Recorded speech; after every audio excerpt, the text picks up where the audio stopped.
बिस्मिल्लाहिर्रहमानिर्रहीम अस्सलामुअलैकुम। तो आज की इस वीडियो का टॉपिक है हमारे पास पावर, और ये आपके चैप्टर नंबर 6 का लास्ट टॉपिक है। इसी टॉपिक के साथ हमारा ये चैप्टर कंप्लीट हो जाएगा। इसके बाद इसके न्यूमेरिकल्स हैं वो इंशाल्लाह अपलोड हो जाएंगे। तो इस चैप्टर की पूरे चैप्टर की प्लेलिस्ट का लिंक डिस्क्रिप्शन में मौजूद है। बाकी जो चैप्टर्स हैं आपके फिज़िक्स के भी, मैथ के भी और मेडिकल्स की जो प्लेलिस्ट है वो कैसे मिलेंगी वो तरीके का मैं वीडियो के लास्ट पर आपको बता दूंगा। इस टॉपिक में से जो जो क्वेश्चंस आते हैं वो भी आपको साथ साथ बताए जाएंगे, और मैं कोशिश करूंगा कि उन क्वेश्चंस को डिस्क्रिप्शन में भी लिख दूं। और आपने इस टॉपिक को लिखना कैसे है, हेडिंग वगैरह जैसे मैं बनाऊँगा वैसे आप बना लीजिएगा, तो आपकी प्रेजेंटेशन भी ओके हो जाएगी। तो स्टार्ट करते हैं अपने टॉपिक को। वीडियो अच्छी लगेगी तो आपने इसको शेयर लाजमी करना है दोस्तों के साथ, और लाइक करके मुझे कमेंट में बताना भी है। टॉपिक है हमारे पास पावर। पावर किसे कहते हैं? बहुत ही सिंपल है, इसकी डेफिनेशन देखिए। अगर लिखा हुआ है the rate of doing work, कि आप जितना काम करते हो ना जितने टाइम के अंदर, वही आपकी पावर है। रेट का मतलब होता है टाइम, कि आप the rate of doing work, कि आप जो काम कर रहे हो जिस टाइम के अंदर कर रहे हो वही आपकी क्या है, पावर है। मिसाल के तौर पर एक आदमी है, ठीक है, ये 5 मिनट में, ये 5 मिनट में 2 किलोमीटर भाग लेता है, तो इसकी पावर कम है। एक आदमी है वो क्या करता है, वो 5 मिनट के अंदर, वो 5 मिनट के अंदर अंदर 10 किलोमीटर भाग लेता है, तो मतलब इसकी पावर बहुत ज़्यादा उसकी निस्बत, ठीक है। तो जो बंदा कम टाइम में ज़्यादा काम कर रहा है उसे हम कहते हैं उसकी पावर क्या है, ज़्यादा है, क्योंकि इसका जो रेट है काम करने का वो ज़्यादा है और उसका रेट काम करने का कम है। तो रेट ऑफ डूइंग वर्क, काम करने की जो सलाहियत है उसे हम क्या कहते हैं, वर्क कहते हैं। ओके, ये सॉरी, उसे हम पावर कहते हैं। तो पावर की डेफिनेशन भी हमने कर ली थी। रेट ऑफ डूइंग वर्क वो क्या होता है, हमारे पास पावर होता है।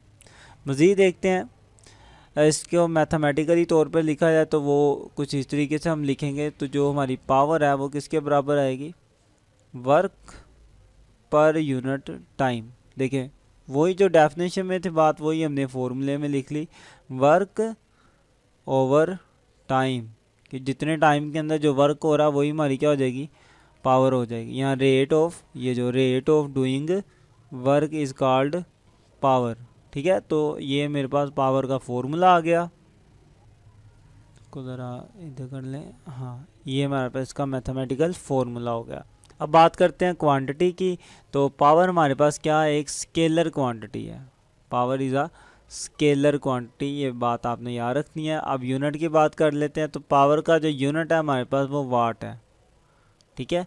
पावर का यूनिट हमारे पास वाट है। अब 1 वाट कितना होता है या वाट किसे कहते हैं, देखें हमने पढ़ा कि पावर किसके बराबर होती है, वर्क ओवर टाइम के, ठीक है। यहीं से मैं इसके वाट की डेफिनेशन बनाऊंगा कि कोई भी मेरे पास पावर है वो 1 वाट होगी अगर मैं 1 जूल वर्क करूं और कितने टाइम में, 1 सेकंड के अंदर अंदर करूं, ठीक है। देखिए इसके फॉर्मूले से ही हमने इसकी डेफिनेशन बनाई है कि पावर कितनी हो जाएगी मेरी, 1 वाट होगी अगर मैं 1 जूल वर्क करूं और कितने टाइम में करूं, 1 सेकंड के अंदर अंदर करूं। यही बात उसने डेफिनेशन में लिखी हुई है। The power of a body is 1 वाट, किसी जिस्म की जो पावर है वो 1 वाट उस वक्त होगी if it does work at the rate of 1 joule, अगर वो 1 जूल जितना काम करे पर सेकंड, 1 सेकंड के अंदर अंदर, ठीक है।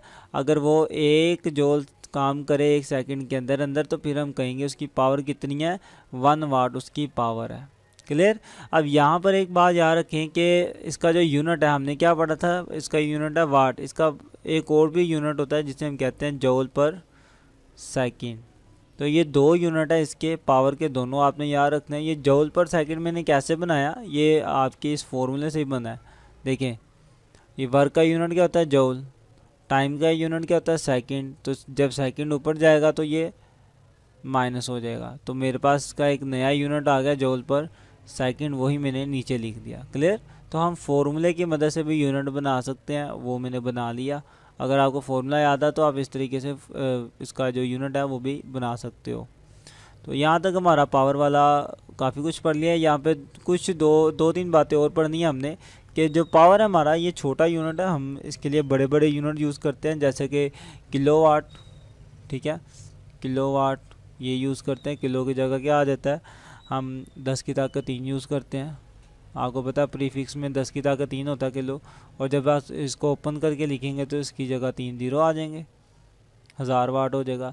हम मेगावाट भी यूज़ करते हैं, मेगावाट बड़े बड़े यूनिट। मेगा क्या होता है, 10 की ताकत 6 होता है। अगर आप इसको पावर की फॉर्म में नहीं लिखना चाहते, ओपन करके लिखना चाहते हैं, तो जितनी पावर है उतने भी ज़ीरो होते हैं, तो आगे 6 ज़ीरो आ जाएंगे। ले जी, तो मेगावाट आ गया मेरा, क्लियर। इसके अलावा एक बहुत इंपॉर्टेंट बात है, वो आपने याद रखनी है। ये जो बात है ना, ये उर्दू मीडियम की कुछ बुक्स में नहीं लिखी हुई और इंग्लिश मीडियम की बुक में लिखी हुई है, तो आप देख लेना। अगर आपकी बुक में नहीं लिखी तो आप लिख ले, अगर लिखी है तो इट्स ओके।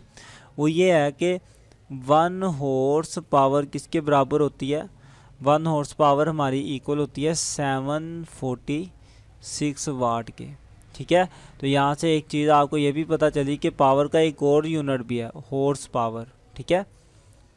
हमने पावर के 2 यूनिट पढ़े, एक तो ये वाट पढ़ा, दूसरा जूल पर सेकंड पढ़ा। अब एक तीसरा यूनिट भी है, उससे हम कहते हैं हॉर्स पावर। लेकिन ये यूनिट ऐसा ही यूनिट नहीं है, इसलिए मैं इसको यहाँ पर नहीं लिखूँगा। यहाँ पर सिर्फ ऐसा यूनिट की बात हो रही होती है, तो ये ऐसा यूनिट नहीं है, लेकिन ये भी एक यूनिट यूज़ किया जाता है पावर के लिए। तो 1 हॉर्स पावर, ठीक है, हॉर्स पावर। तो 1 हॉर्स पावर किसके बराबर होती है, 746 वाट के, क्लियर। ये एक एमसीक्यू था, ये आपको ज़बानी याद होना चाहिए, पेपर में पूछा जाता है। तो यहाँ तक हमारा ये ये पावर वाला टॉपिक कंप्लीट होता है। अगर आपके माइंड में कोई क्वेश्चन हो तो आप ज़रूर मुझे बताएं, मैं आपके कमेंट इंशाल्लाह पढ़ूँगा भी, उनके रिप्लाई भी करूँगा। तो इस वीडियो के साथ ही हमारा चैप्टर नंबर 6 कंप्लीट होता है। वीडियोज़ आपने शेयर लाजमी करनी है अपने दोस्तों के साथ, और कोई सजेशन हो तो भी आप ज़रूर कमेंट करके बताएं मुझे। बाकी प्लेलिस्ट आपको कैसे मिलेंगी वो आप इस वीडियो में देख लें। इंशाल्लाह मिलते हैं नेक्स्ट वीडियो में, तब तक के लिए अल्लाह हाफिज़। और अपने सब्जेक्ट की प्लेलिस्ट हासिल करने के लिए सबसे पहले अगर सब्सक्राइब नहीं किया तो वो कर दें, साथ ही बेल आइकन को भी दबा दें और ये प्लेलिस्ट वाले ऑप्शन पे आएँ, इस पर क्लिक करेंगे तो थोड़ा सा स्लाइड करें। सबसे पहले आपको न्यूमेरिकल की प्लेलिस्टें मिलेंगी, उसके बाद 9th मैथ की सारी प्लेलिस्टें इंशाल्लाह इधर आएंगी, फिर 10th मैथ की सारी प्लेलिस्टें, 11th की और 12th मैथ की भी सारी प्लेलिस्टें इंशाल्लाह यहाँ आएंगी। उसके नीचे फिज़िक्स की प्लेलिस्ट है, पहले 9th क्लास की और उसके बाद 10th क्लास की फिज़िक्स की प्लेलिस्टें होंगी।